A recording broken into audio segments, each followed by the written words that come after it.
Bab 12. Yola Firlanda berpikir bahwa Aditya tidak akan bisa duduk diam setelah mendengar kata-katanya. Tapi yang tidak disangka Yola adalah Aditya tidak terlihat gelisah sama sekali. Bahkan Aditya tidak mengangkat kelopak matanya seperti sebelumnya. Yola Firlanda sedikit mengernyit, merasa bahwa Aditya telah berubah dan menjadi sangat aneh. Yola, keputusanmu untuk menceraikan anak ini adalah keputusan yang sangat bijaksana. Lihat betapa miskinnya dia. Dia berpakaian seperti pedagang kaki lima, tapi dia hanya bisa pergi ke warung pinggir jalan ini untuk makan barbeque tingkat rendah. Orang ini pasti akan menjadi miskin pada akhirnya. Bagaimana mungkin orang miskin seperti itu layak untukmu, Yola? Kamu terlihat seperti peri. Menikah dengannya seperti bunga yang tersangkut di kotoran sapi. Arpan Sulam mengejek dengan tidak sopan. Pada saat yang sama, anak buah Arpan Sulam telah mengepung Aditya, dan mereka semua bersiap-siap, menunggu perintah Arpan untuk segera mengambil tindakan. Arpan Sulam sebenarnya datang ke sini hari ini untuk Aditya. Tujuannya adalah untuk membalas dendam pada Aditya. Sebelumnya, rambut keriting bawahannya cacat total karena Aditya, walaupun itu melalui anak buah Ayu Lestari Lingga. Sebagai gangster lokal di utara kota, Arpan Sulam tidak mampu menyinggung Ayu Lestari Lingga, jadi dia hanya bisa datang untuk berurusan dengan Aditya, mendapatkan kembali wajahnya, dan membela bawahannya.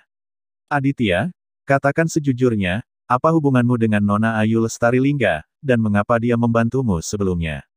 Arpan Sulam menatap Aditya. Arpan Sulam ingin mengetahui hal ini. Bagaimanapun, Ayu Lestari Lingga adalah orang yang sangat cakap. Jika dia secara tidak sengaja menyinggung perasaannya, Arpan Sulam pasti akan mati tanpa tempat pemakaman. Inilah satu-satunya hal yang dikhawatirkan Arpan Sulam. Inilah sebabnya Arpan Sulam belum mengambil tindakan. Arpan Sulam adalah seekor ular lokal di utara kota. Dia memiliki kekuatan tertentu, tetapi dibandingkan dengan Ayu Lestari, kekuatannya tidak ada apa-apa jika dibandingkan dengan beberapa jari Ayu Lestari Lingga. Saya tidak ada hubungan dengan Nona Ayu Lestari Lingga. Kami hanya bertemu secara kebetulan sebelumnya. Aditya mengangkat bahu. Ketika Arpan Sulam mendengar ini, dia tidak lagi memiliki keraguan di hatinya. Dia berpikir dalam hati bahwa meskipun dia membunuh Aditya, itu tidak masalah. Dia sudah memikirkan sebelumnya. Aditya hanyalah menantu keluarga Firlanda yang tidak berguna. Bagaimana mungkin seseorang yang bahkan dipandang rendah oleh keluarga Firlanda bisa mengenal seseorang yang sama pentingnya dengan Ayu Lestari Lingga? Aku datang ke sini khusus untuk membalaskan dendam rambut keriting hari ini. Katakan padaku, bagaimana kamu ingin mati? Arpan Sulam memandang Aditya dengan jijik. Arpan Sulam sangat arogan, dan dia sama sekali tidak menganggap serius Aditya. Dalam pandangan Arpan Sulam, Aditya tidak lebih dari orang kecil yang bisa dihancurkan sampai mati hanya dengan beberapa jari. Saat ini, banyak orang yang berdiri di sekitar untuk menyaksikan keseruan tersebut. Hal seperti ini sering terjadi di jalan ini, sehingga banyak orang yang sudah terbiasa dan tidak heran. Orang-orang penasaran. Meski sering melihat pemandangan seperti ini, mereka tetap memiliki rasa ingin tahu yang besar dan mau tidak mau datang untuk menyaksikan keseruannya. Anak ini mungkin mati ketika dia dikelilingi oleh begitu banyak orang. Tak perlu dikatakan lagi, sendirian saja, meskipun dia memiliki kemampuan yang hebat, dia hanya akan mati. Dia bahkan tidak akan memiliki kesempatan sedikit pun untuk melarikan diri. Anak ini sudah tahu kalau dia akan celaka tapi dia masih makan barbeque. Dia mungkin tahu bahwa dia tidak akan selamat, jadi dia ingin mengisi perutnya sebelum dia mati. Para penonton mulai berdiskusi dengan penuh semangat. Tentu saja, mereka tidak optimis terhadap Aditya. Semua orang menganggap Aditya sudah mati. Ayo lakukan ini. Kamu berlutut di tanah dan bersujud untuk meminta maaf, dan aku akan membiarkanmu mati dengan bahagia. Arpan Sulam menatap Dewa Aditya sambil mencibir. Aditya telah menghabiskan potongan barbeque terakhir, tetapi masih mengabaikan Arpan Sulam, merobek 2 lembar tisu toilet dan menyeka mulutnya. Bagus. Aditya menoleh untuk melihat pemilik kedai barbeque dan berkata dengan gembira, barbeque Anda sama lezatnya seperti sebelumnya, dan dipadukan dengan bandreks panas, rasanya enak. Aditya pada dasarnya datang ke sini untuk barbeque setiap beberapa hari dan sudah akrab dengan pemilik kedai barbeque. Pemilik kedai barbeque bernama Asep Kusnandar, dan Aditya memanggilnya Pak Asep. Asep Kusnandar bisa dibilang orang miskin, kakinya patah di lokasi konstruksi ketika dia masih muda. Istrinya membencinya dan melarikan diri meninggalkan ketiga anaknya. Selama bertahun-tahun, Asep Kusnandar menghasilkan uang dengan menjual barbeque untuk menghidupi keluarganya. Ketiga anaknya kuliah pada waktu yang sama tahun ini, memerlukan banyak uang, dan tidak ada cara untuk membiayai kuliah sekaligus. Semua orang yang tinggal di jalan ini mengetahui hal ini. Saya akan mensponsori ketiga anak Anda untuk kuliah. Anda tidak perlu khawatir tentang uang, kata Aditya kepada Asep. Tuan Adit, saya menghargai kebaikan Anda. Kita bukan saudara, tapi saya merasa sangat kasihan karena Anda membantu saya seperti ini. Biaya kuliah untuk 3 anak adalah uang yang banyak. Asep buru-buru menolak. Saya tidak memerlukan alasan untuk melakukan sesuatu. Lagi pula, uang bagi saya tidak lebih dari serangkaian angka. Aditya tersenyum tipis. Ini adalah kebenarannya. Aditya tidak pernah tahu dan peduli tentang uang. Arpan Sulam, yang berdiri tidak jauh dari situ, tiba-tiba menjadi marah saat melihat Aditya terus berbicara dengan Asep dan mengabaikannya sama sekali. Aditya, aku sedang berbicara denganmu, tetapi kamu mengabaikan keberadaanku. Kamu hanya mencari kematian. Kamu harus merasakan metodeku. Aku akan membuat kamu mengerti rasanya kematian. Arpan Sulam tampak seperti pembunuh. Diam, tidakkah kamu lihat aku sedang berbicara? Jika kamu ingin mati, kamu harus menunggu beberapa saat. Sebagai seorang gangster, kamu bahkan tidak memiliki pelatihan profesional sebagai seorang gangster. Aditya mengerutkan kening dan memandang Arpan Sulam, sangat tidak sopan menyela orang lain. Apakah kamu tidak mengerti? Arpan Sulam sangat marah hingga wajahnya berubah menjadi hijau. Ini adalah pertama kalinya dia disebut gangster. Dipermalukan oleh orang kecil adalah hal yang sangat memalukan bagi Arpan Sulam. Arpan Sulam awalnya berencana untuk menekankan kembali identitasnya dan memberitahu Aditya betapa kuatnya dia, tetapi tanpa diduga, Aditya mengesampingkannya lagi dan pergi untuk berbicara dengan Asep. Arpan Sulam tidak pernah diabaikan begitu saja. Aditya, beraninya kamu mengabaikanku dan mencari kematian. Arpan Sulam meraung ke arah Aditya dengan ekspresi membunuh di wajahnya, dan kemudian berteriak kepada para preman itu, silakan pukul anak ini sampai mati. Patahkan dulu kakinya, lalu siksa dia secara perlahan. Ya, para preman merespons dan bersiap untuk berkerumun. Tunggu sebentar, teriak Aditya. Jika kamu punya kata-kata terakhir, ucapkan saja secepatnya. Arpan Sulam melambaikan tangannya untuk memberi isyarat kepada para preman itu untuk berhenti. Melihat hal itu, para preman hanya bisa berhenti. Untuk mencegah Aditya melarikan diri, Aditya dikepung seperti sebelumnya. Bab 13. Aditya melirik Arpan Sulam, lalu berkata dengan tenang, saya tidak ingin mengambil tindakan hari ini. Orang-orang yang bersamamu akan segera keluar dari sini dan menghilang sepenuhnya dari pandangan saya. Wah, kamu adalah pecundang yang bahkan dipandang rendah oleh keluarga Firlanda, tapi kamu bahkan lebih sombong dariku. Jika aku tidak membunuhmu hari ini, aku akan mengambil nama belakangmu. Arpan Sulam hampir menjadi gila. Untuk melampiaskan amarahnya, dan sekaligus menunjukkan pesonanya di depan Yola Firlanda, Arpan Sulam meminta para preman itu untuk minggir dan bersiap menghadapi Aditya sendiri. Apakah kamu tahu apa yang biasa aku lakukan? Saat itu, saya memulai sebagai petinju bawah tanah. Dengan keterampilan tinju saya mengalahkan semua master tinju di Andalas. Saya hampir tak terkalahkan di Andalas. 3 tahun lalu, saya membuat petinju kelas berat menjadi idiot hanya dengan 1 pukulan. Arpan Sulam menceritakan semua prestasinya tahun itu. Setelah melepas jaketnya, Arpan Sulam memperlihatkan otot-ototnya yang kuat. Sekilas, Anda dapat mengetahui bahwa Arpan Sulam adalah karakter kejam dengan beberapa kemampuan. Apa? Aku tahu siapa dia. Dia seharusnya menjadi master tinju nomor 1 yang terkenal di seluruh Andalas. Dia dikenal sebagai pembunuh dengan tinju. Banyak master tinju yang bertarung melawannya dan menjadi lumpuh karena pukulannya. Dikatakan bahwa dia adalah mimpi buruk bagi para petinju. Tanpa diduga, dia kini telah menjadi ular lokal di kota Andalas. Alasan mengapa saya mengetahui hal ini adalah karena seorang teman saya dilumpuhkan olehnya dan menjadi vegetatif. Dia sampai sekarang masih terbaring di tempat tidur. Di tengah kerumunan, seorang pria parubaya berkata dengan ekspresi serius. Segera, orang lain berdiri dan berkata bahwa pria parubaya itu benar, bahwa Arpan Sulam memang hadir di ring tinju bawah tanah di Andalas, yang membuat semua petinju ketakutan.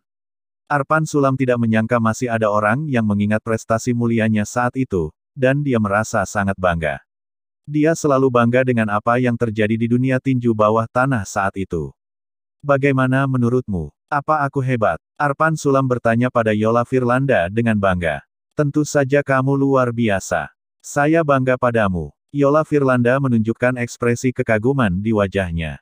Ketika Yola Firlanda menegaskan, Arpan Sulam merasa lebih bangga, hampir memperlakukan tempat ini sebagai tempat pertunjukan. Faktanya, kekaguman Yola pada Arpan Sulam hanyalah pura-pura, dan dia sama sekali tidak menyukai Arpan. Bahkan ketika dia tinggal bersama Arpan, dia masih merasa sangat bosan.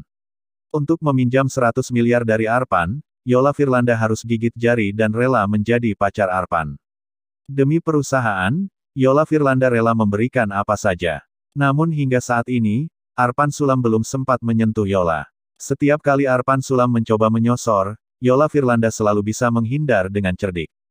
Aditya, aku akan melakukannya sendiri. Merupakan kehormatan bagimu untuk mati di tanganku. Arpan Sulam selesai berbicara dengan Aditya, lalu matanya tertuju kepada para preman bawahannya, dan berkata dengan keras, kalian telah mengikutiku begitu lama, dan kalian belum pernah melihatku benar-benar mengambil tindakan. Aku akan membiarkan kalian melihatnya hari ini. Buka mata kalian dan belajarlah dengan giat, itu akan bermanfaat sepanjang hidup kalian. Arpan Sulam bersiap untuk mengajar di tempat. Faktanya, terus terang, tujuan Arpan adalah untuk menunjukkan kemampuannya dan mengintimidasi para premannya, membuat mereka lebih setia padanya dan bersedia bekerja lebih keras untuknya. Tentu saja, ada tujuan lain, yaitu untuk pamer di depan Yola Firlanda. Arpan Sulam bukanlah orang bodoh. Dia tahu di dalam hatinya bahwa Yola, orang seperti peri dengan hati yang angkuh, setuju untuk menjadi pacarnya sepenuhnya karena pinjaman 100 miliar. Faktanya, Yola pasti meremehkan Arpan Sulam di dalam hatinya. Arpan ingin menunjukkan sisi terbaiknya, berpikir bahwa dia secara alami akan memenangkan hati Yola. Wanita secara alami menyukai pria yang cakap. Terlebih lagi, orang yang ingin dihadapi Arpan kali ini adalah mantan suami Yola. Singkatnya, Arpan telah memutuskan untuk mengambil tindakan sendiri dan menggunakan keahlian khususnya untuk menghadapi Aditya. Saya sangat bersemangat. Saya tidak menyangka hari ini akan memiliki kesempatan untuk melihat keahlian khusus kakak tertua saya dengan mata kepala sendiri. Kakak mengambil tindakan secara pribadi, dan Aditya ini sudah dipastikan akan mati.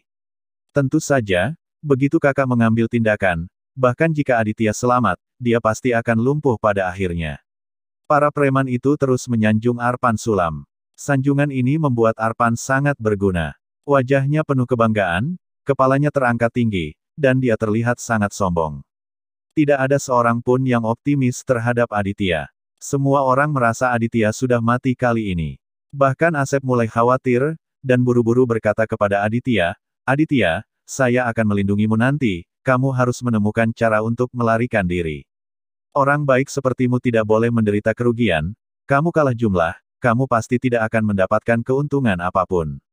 Bagus. Aditya tersenyum tipis. Melihat Aditya tidak mau mendengarkan, Asep tidak berdaya. Dia ingin membantu Aditya, tetapi dia tidak bisa membantu sama sekali. Dia mencoba membujuk Aditya untuk pergi, tetapi Aditya tidak berniat pergi sama sekali. Jangan ikut campur nanti, masalah ini tidak ada hubungannya denganmu.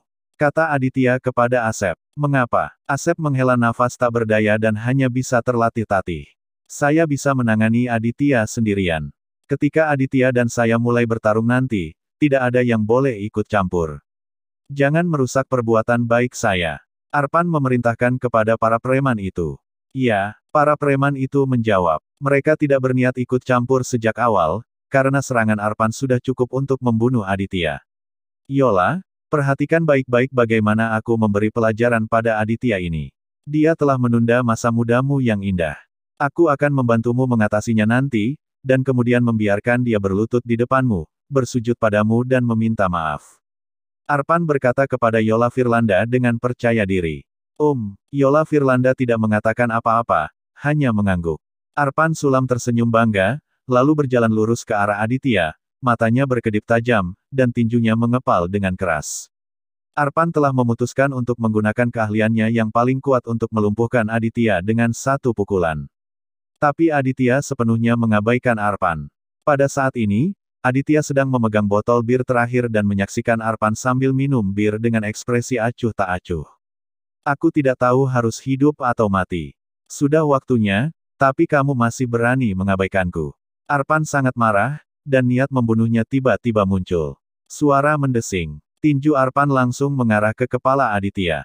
Kelihatannya seperti pukulan biasa, namun posisi dan gerakannya sebenarnya sangat rumit dan sangat bertenaga. Saat itu, Arpan mengandalkan tinju ini untuk mengalahkan semua orang dan menjadi orang yang tak terkalahkan. Di lingkaran tinju bawah tanah di Andalas selama tahun-tahun itu, semua orang tahu nama Arpan Sulam. Semua orang juga menahan napas dan menatap langsung ke tinju Arpan, ingin melihat bagaimana tinjunya melumpuhkan Aditya. Namun, sesuatu yang tidak terduga terjadi. Tinju Arpan Sulam dengan mudah ditangkap oleh Aditya dengan tangan kirinya, sementara tangan lainnya masih memegang botol dan minum bir. Bab 14. Adegan ini membuat semua orang yang hadir tercengang. Semua orang tahu betapa kuatnya pukulan Arpan Sulam. Bahkan jika dia tidak terbunuh oleh pukulan itu, dia akan menjadi cacat. Tapi yang tidak disangka semua orang adalah Aditya meraih tinju Arpan dengan begitu mudah, dan itu tidak terlihat melelahkan sama sekali. Saat ini, Arpan Sulam berkeringat deras. Dia mencoba melepaskan tinjunya dari tangan Aditya, tetapi tangan Aditya seperti tang besi. Tidak peduli seberapa keras dia berjuang, meskipun dia berusaha sekuat tenaga seperti menyedot susu, itu tidak ada gunanya. Arpan Sulam awalnya berencana melumpuhkan Aditya dengan satu pukulan. Namun pada akhirnya, dia berhasil dikalahkan Aditya dan bertemu dengan seorang master sejati. Tangan besi yang sangat dia banggakan tidak layak disebutkan di depan Aditya. Apakah hanya ini yang kamu punya? Saat Aditya berbicara, dia mengangkat kakinya dan menendang perut Arpan. Tubuh Arpan langsung meluncur sejauh 3 atau 4 meter sebelum dia berhenti. Dia berada dalam kondisi yang menyedihkan dan tidak lagi terlihat megah seperti sebelumnya. Arpan baru saja menceritakan tentang kisah besarnya. Dia berkata bahwa dia bisa melumpuhkan Aditya dengan satu pukulan, tetapi sekarang dia tidak hanya tidak bisa melukai sehelai rambut Aditya, tetapi dia juga diberi pelajaran oleh Aditya. Kali ini, wajah Arpan hilang menahan malu dan rasa sakit. Aku ceroboh tadi. Arpan bangkit dari tanah, tidak berniat mengaku kalah. Dia menatap tajam ke arah Aditya dan berkata, jangan senang terlalu dini. Aku baru saja melakukan kesalahan. Kali ini, aku tidak akan pernah membuat kesalahan lagi. Arpan Sulam mengepalkan tangannya dan bersiap untuk melanjutkan pukulannya. Sekarang Arpan tidak punya pilihan lain. Dia sudah mengucapkan kata-kata besarnya dan membual. Kecuali Aditya dikalahkan, dia hanya akan menjadi lelucon di seluruh utara kota Andalas. Tidak ada cara untuk terus membangun pijakan di utara kota. Bahkan para preman di bawah komandonya tidak akan pernah mematuhinya di masa depan. Tidak ada seorang pun yang mau mengikuti bos yang tidak berguna. Arpan Sulam sekarang seperti menunggangi seekor harimau dan dia tidak bisa turun. Dia harus gigit jari dan harus mengalahkan Aditya. Dari mana semua omong kosong ini? Aku tidak punya waktu untuk membuangnya bersamamu di sini. Aditya mengerutkan kening dan berkata kepada Arpan, kamu memiliki keterampilan seperti kucing berkaki 3 tetapi kamu masih berani berteriak di depanku. Kamu benar-benar tidak tahu bagaimana hidup atau mati. Sangat memalukan jika dipandang rendah oleh orang kecil. Arpan Sulam sangat marah sehingga dia mengertakkan gigi dan bergegas menuju Aditya, memukul kepala Aditya dengan tinjunya yang berkekuatan penuh. Pukulan kematian. Aditya mencibir dan dengan mudah menghindari serangan Arpan. Di saat yang sama, Aditya dengan mudah menendang Arpan ke tanah. Aditya mahir dalam keterampilan medis dan secara alami tahu di mana tubuh manusia yang paling rentan. Tendangan tadi tepat mengenai titik akupuntur Arpan. Arpan Sulam tiba-tiba merasa tubuhnya seperti dipukul palu, dan seluruh tubuhnya terasa hancur. Puff! Seteguk darah keluar dari mulut Arpan. Di saat yang sama, Arpan kehilangan keseimbangan dan jatuh ke tanah. Arpan yang tadi begitu agung dan sombong, kini mendapat pukulan telak dari Aditya. Meskipun meridian Aditya belum pulih, tapi dia lebih dari mampu menghadapi gangster seperti Arpan Sulam. Bahkan sebelum Aditya menunjukkan keahliannya yang sebenarnya, Arpan Sulam sudah terbaring.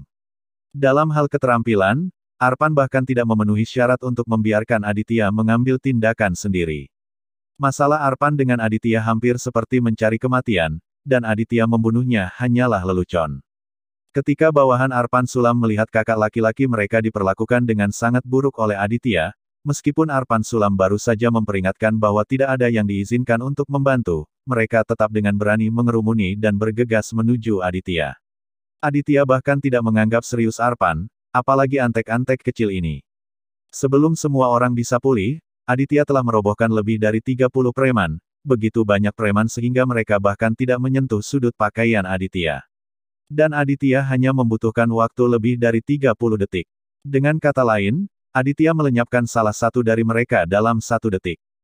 Keterampilan ini mengejutkan semua orang di sekitar mereka. Mereka hanya melihat keterampilan yang begitu kuat di film, dan ini adalah pertama kalinya mereka melihatnya di dunia nyata. Rasanya seperti menonton film. Tampan sekali. Satu orang bisa mengalahkan lebih dari 30 orang dalam sekejap. Hanya film yang bisa melakukan itu. Semakin aku melihatnya, dia menjadi semakin tampan. Aku sangat ingin menikah dengannya dan memberinya bayi. Jika aku punya pacar yang tampan, aku akan terbangun sambil tertawa dalam mimpiku. Aku rela memperpendek hidupku 20 tahun. Beberapa wanita cantik yang menyaksikan kegembiraan memandang Aditya dengan ekspresi nimfomaniak di wajah mereka. Wanita cantik itu datang langsung dan meminta nomor WhatsApp kepada Aditya. Orang-orang lainnya juga memandang Aditya seolah-olah mereka telah bertemu orang yang hebat. Sekarang Aditya menjadi fokus. Arpan yang dihukum tidak diragukan lagi menjadi lelucon. Katakan padaku, haruskah aku melepaskanmu? Jika kamu ingin hidup, kamu harus memberiku alasan untuk hidup. Aditya memandang Arpan. Pada saat ini, Arpan yakin bahwa dia telah kalah. Dia tahu bahwa dengan kemampuannya, dia bukan tandingan Aditya. Tuan Adit, ini benar-benar salah paham. Tolong perlakukan saya seperti kentut. Di kemudian hari, saya berjanji tidak akan menyusahkanmu lagi, kalau tidak aku akan mati mengenaskan. Arpan Sulam buru-buru memohon belas kasihan. Sebenarnya Arpan terlihat galak di permukaan, namun nyatanya ia hanyalah seorang pengecut yang rakus hidup dan takut mati. Dia khawatir Aditya akan membunuhnya secara langsung dalam kemarahannya, jadi untuk bertahan hidup, dia menurunkan semua wajah dan martabatnya dan langsung memohon belas kasihan. Aditya mencibir. Tampaknya visi Yola Firlanda juga tidak terlalu bagus. Ketika Arpan Sulam melihat Aditya diam, dia berpikir bahwa Aditya tidak akan membiarkannya pergi.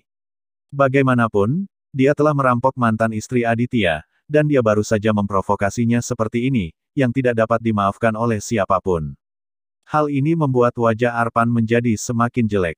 Detik berikutnya, Arpan berlutut di tanah sambil menjatuhkan diri, lalu langsung memohon kepada Aditya, Tuan Adit, saya tidak bermaksud melawan Anda dengan sengaja. Saya sebenarnya tidak ada hubungannya dengan Yola Firlanda. Saya bilang ingin meminjamkan uang padanya. Saya berbohong padanya. Sebenarnya, saya tidak punya uang sebanyak itu sama sekali. 100 miliar bukanlah jumlah yang kecil. Bahkan jika saya kehilangan segalanya, saya tidak bisa menghasilkan uang sebanyak itu. Yola Firlanda tidak bisa duduk di tempatnya dan berdiri dengan marah, menggigit bibirnya hingga berdarah. Dia awalnya ingin mengajak Arpan Sulam untuk pamer di depan Aditya, tetapi dia tidak menyangka, ternyata Arpan Sulam berbohong padanya sejak awal. Jika Arpan Sulam tidak mengatakannya sendiri, Yola akan tetap tidak tahu apa-apa. Yola Firlanda merasa bahwa dia telah menjadi lelucon yang lebih besar. Setelah sekian lama, Yola Firlanda perlahan pulih. Ketika mata Yola Firlanda tertuju pada Aditya, ekspresinya mulai menjadi rumit. Kamu dulunya tidak berguna, terkenal sebagai sampah, dan pecundang tidak berguna tanpa masa depan. Aku merasa seperti melihat orang yang berbeda sekarang, dan aku merasa seperti tidak mengenalimu sama sekali. Wajah Yola Firlanda penuh keraguan. Bersambung.